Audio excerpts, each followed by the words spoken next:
Hey guys, what's going on? It's your boy Indigo, and welcome back to the channel. Today we're gonna be talking about the death of NXT because the brand is dead now, especially after this past week news. Because I'm all caught up now, where at the time I wasn't, or rather I wasn't really paying attention, and it's gonna be a good one. So strap yourselves in, folks, and let's get this show on the road. Please hit the like button. I say it all the time. I really appreciate everyone who does hit the like button. It helps out the channel more than you realize. Please leave a comment. This time I want to know if you could pick one, your favorite NXT moment ever during the peak of the brand. And also, this is a big week. We got two new Japan shows and AEW All Out, which is this Sunday on pay-per-view in Chicago. Really wish I could go. But in terms of you guys will get a review from me on the channel. I don't know if I'm gonna do it after the show is ended. I'm gonna be drinking a little during the show. If I'm not too drunk, if I'm able to articulate myself the way I would normally do, I would do the video for you guys after the show. If not, definitely expect one either on Labor Day or next Tuesday, because I have a busy weekend ahead of myself. Even though I'm not going to the actual show all out, I wish I was, but Chicago will see me one of these years. And shout out to my good brother Joseph on the Big Fight Field channel. It's always an honor to be on it. Love you, bro. Thank you for always having me on. We, rather I should say, me, Joseph, and my other good brother, one of my best friends in the community, Gamers Goon, aka my guy Austin. We all collaborated together the other night to give you guys a preview and predictions of All Out. A great conversation. You guys will love the video. It's out now, live on his channel. So go subscribe to the Big Fight Field channel and check us out. Also check out my AEW preview and predictions video live on the channel right now. And the rest of my other videos. I covered Dynamite last week. I don't normally review shows weekly. That's not really my style. If it calls for it, I'll give you guys a review. Punk made his Dynamite review last week. Is on the channel. I detailed my journey as a fan of Punk over the years. It's great. I have fun doing the videos on the channel and everything else. I did Summer Scam. Everything is there. Check me out. Before we start the video though, I just want to give my condolences to rest in peace, Daphne Unger. Daphne Unger. Rest in peace. My condolences to her loved ones and her close friends.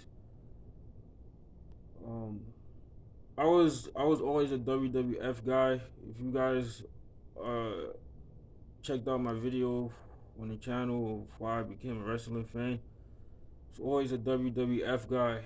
But I would tune in. I used to watch WCW from time to time, especially when Bret Hart, when they signed Bret, because Bret is my GOAT. He's my number one favorite of all time.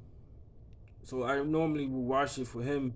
This was the dark days of WCW, like '99, 2000, the Russo era. Hated that. If you was a popular person on WCW back then, if you was over, basically made it. That fiend was one of them.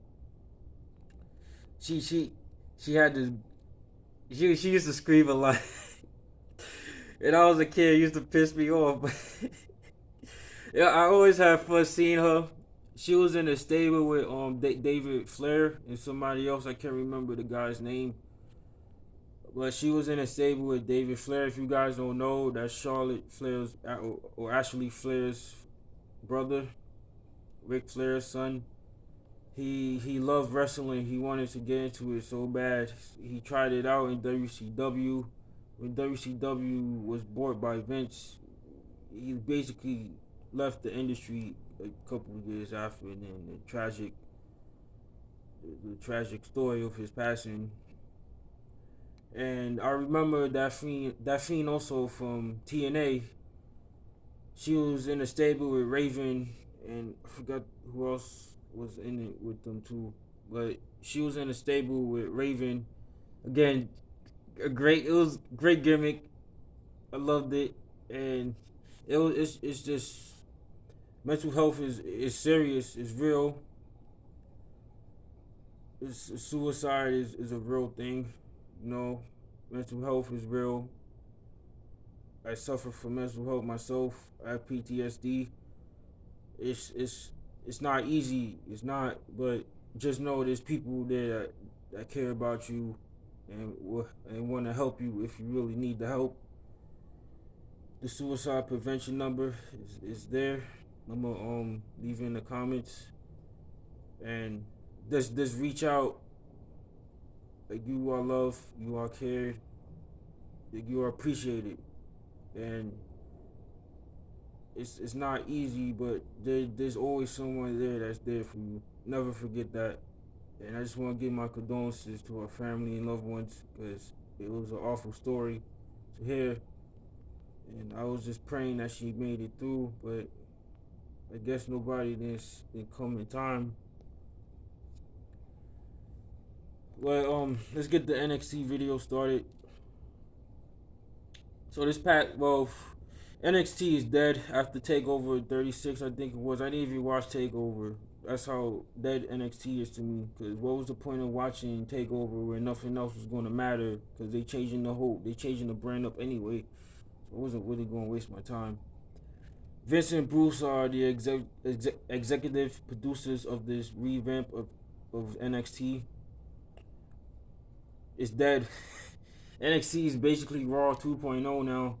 So if you guys watch Raw, you're basically getting 5 hours of 3 hours on Monday, 2 hours on Tuesday. SmackDown nowadays is a hit or miss. I would say SmackDown would be the A show if I really had to like pick one. But SmackDown isn't perfect either. SmackDown sucks. Roman Reigns and Sasha are the only people I care about in the brand. But they not on the show for the whole 2 hours, so everything else just feels so fucking lackluster and boring to me. 2015 to 2019 was the glory days of NXT. NXT over those years was basically Ring of Honor in the 2000s. That's how I always looked at NXT at its peak. It always gave me that vibe of, yo, it feels like I'm watching Ring of Honor back in the day with Bryan Danielson, CM Punk, Christopher Daniels, Samoa Joe, with AJ before TNA signed him. Like, it gave me that feeling, like, watching NXT for all those years.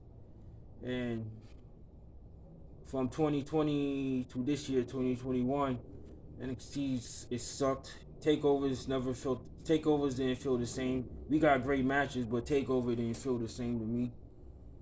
I feel like the last day of NXT, if I'm being real with you guys, was when Rhea Ripley dethroned Shayna Baszler for the NXT Women's Championship, and he had this big ass celebration with Shayna in the ring. Not Shayna, Rhea. Excuse me, guys. I was working 12 hours today, so yeah. When Rhea dethroned Shayna, that was like the last of NXT, because they got featured in the Survivor Series 2019, but NXT basically won the Survivor Series that year, but it meant nothing. It was basically where NXT got moved to 2 hours to the USA Network, like, it died. That was really the main start of everything. Then it felt like Triple H was losing power as the months went on to now. They took him out of power. I don't know how much input he will have in the revamp of NXT. We'll see. I'm not even gonna really watch. I'm gonna watch the first episode to like see how they fucking changed it up. And NXT just recently got through a change. Triple H made a whole new logo. It looked beautiful. It had a new theme song, which I didn't like.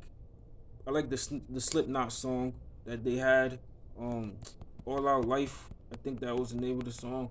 That song was fucking fire. It fit NXT, and Triple H just knew what he was doing. Like what Triple H did with NXT was what WWE is supposed to be right now. Like in terms of the evolution of pro wrestling, because the industry changed over the years, especially now. It's changed so much that they still do this stupid ass same format on Raw and SmackDown. We gonna get it.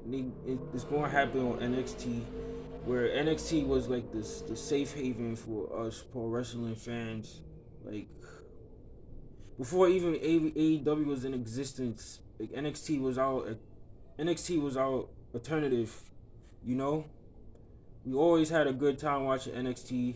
This is why I love the old NXT so much because it was for an hour. As soon as that hour was over, we wanted more. We couldn't wait for next week. That's what shows like AEW Rampage and Elevation give me now. Like it's an hour long. They in and out. We always want more coming out of the show. We always anticipate the next week's show. That was NXT for all these years. And we have 4 takeovers. We have 4 takeovers a year. Most of like SummerSlam or WrestleMania, they'll have a takeover on a Saturday. Then they'll follow the main roster will follow, which they never did, because any main roster show put up against the greatest takeovers of all time, never top what Takeover did. Hence why Triple H named it that.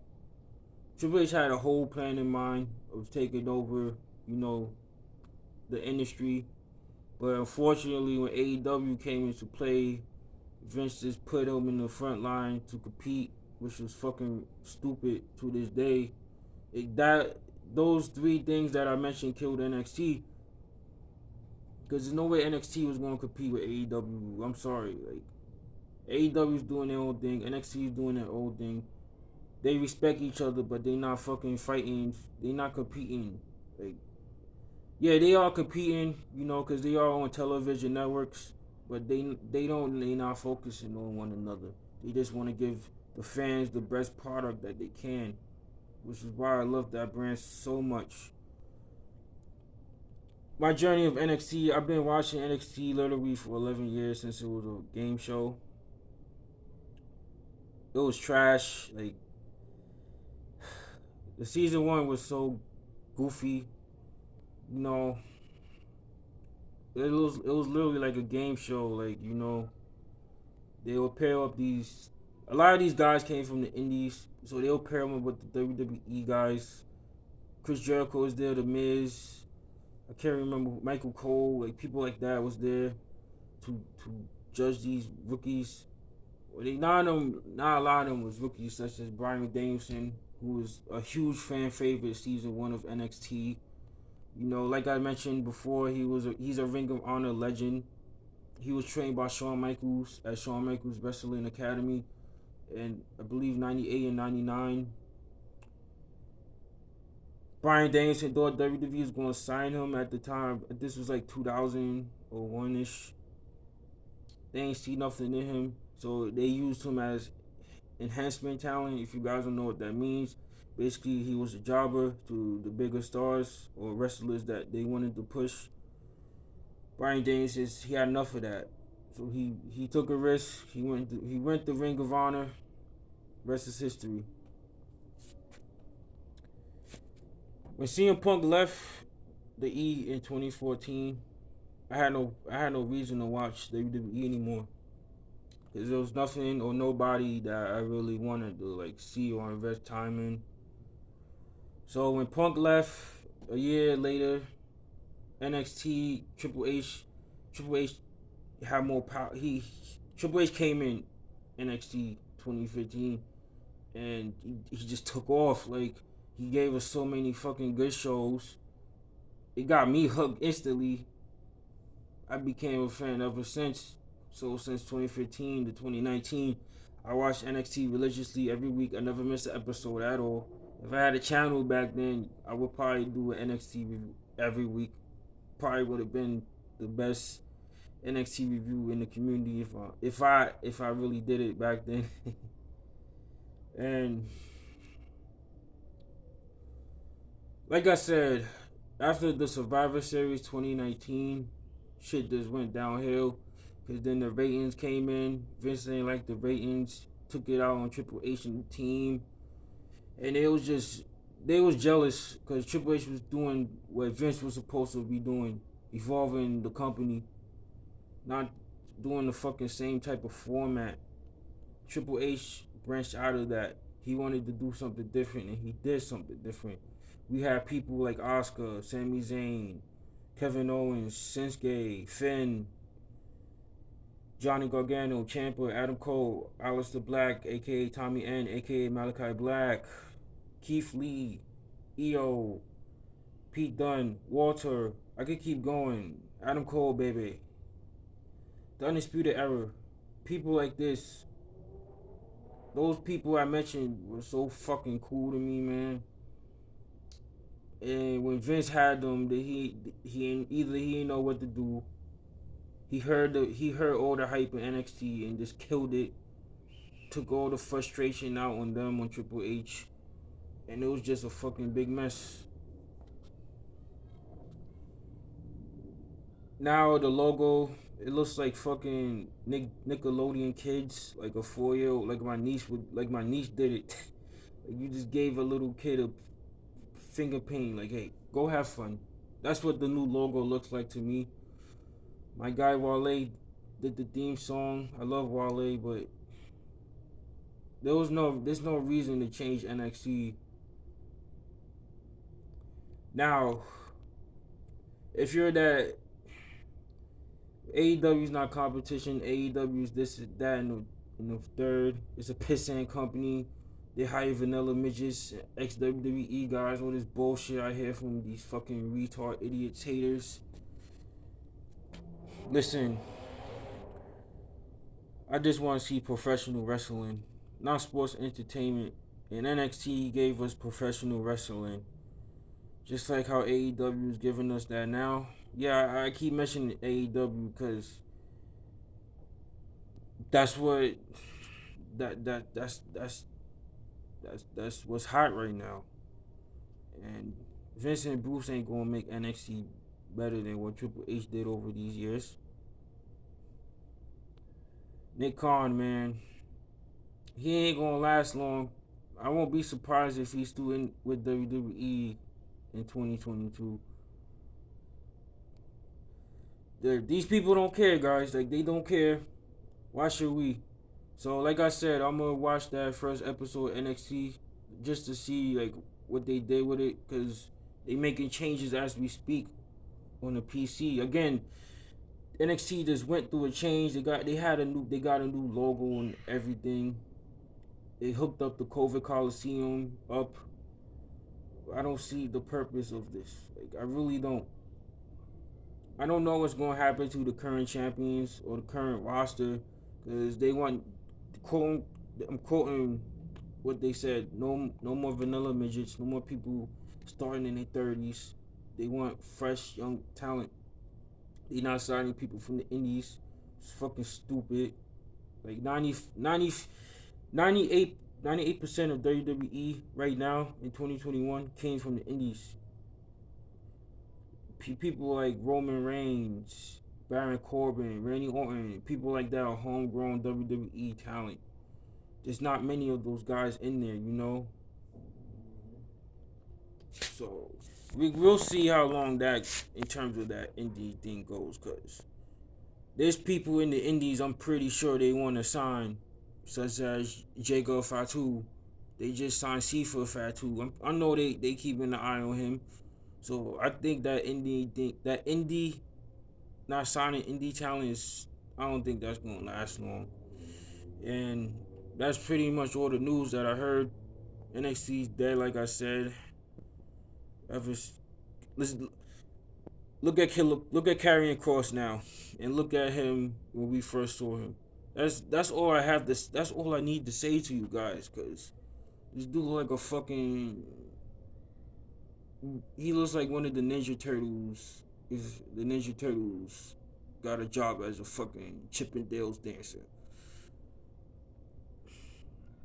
But that's all I have to say, guys. I just wanted to get my thoughts on this because everybody else did, and I just wanted to contribute, add my 2 cents to this. So, rest in peace, NXT, from 2015 to 2019. Thank you so much for all the memories, Triple H. I would never forget, never, never forgetting the amazing Takeover New York match with Johnny Gargano and Adam Cole. I'm never forgetting the Takeover Philadelphia match with Almas and Johnny Gargano. I'll never forget when Aleister Black finally won the NXT Championship. The Johnny Gargano and Ciampa feuds. Io, Candice, Dakota Kai, the amazing women that bust their ass for us for all these years. Oscar's amazing title reign. Shayna Baszler's amazing title reign. Walter's amazing title reign. Finn Balor, Kevin Owens, the OGs of NXT. Thank you. For real. Like, if it wasn't for NXT, I wouldn't care about WWE. I don't care about WWE now. Don't get me wrong, guys. But again, when Punk left, I saw no interest in watching WWE. So if it wasn't for NXT, I wouldn't. If it was for NXT, I wouldn't have watched anything WWE. So this video is just a thank you to Triple H for everything, and thank you guys for taking time out of your day, as always, to check out my videos. It means a lot to me. I'm being more consistent. I'm proud of myself for that. And like I said, it's a big week. It was a big week on the channel for me. A big week on the channel. And I don't, like I said, you guys will get an all-out review from me. I won't be reviewing Rampage unless something major happens. I'll give my 2 cents on that. And yeah, keep a lookout for some New Japan content as well, guys. Cause I'm gonna start reviewing New Japan, and you guys will love it. Trust me. New Japan is my number one. And yeah, check out the videos on the channel. Leave a like, hit the like button, leave a comment, tell me your favorite NXT moment of all time. And thank you guys so much for checking out the video today. Until then, guys, take care and enjoy your out. Rest in peace, Daphne. We love you, and you're amazing, and you left us too soon.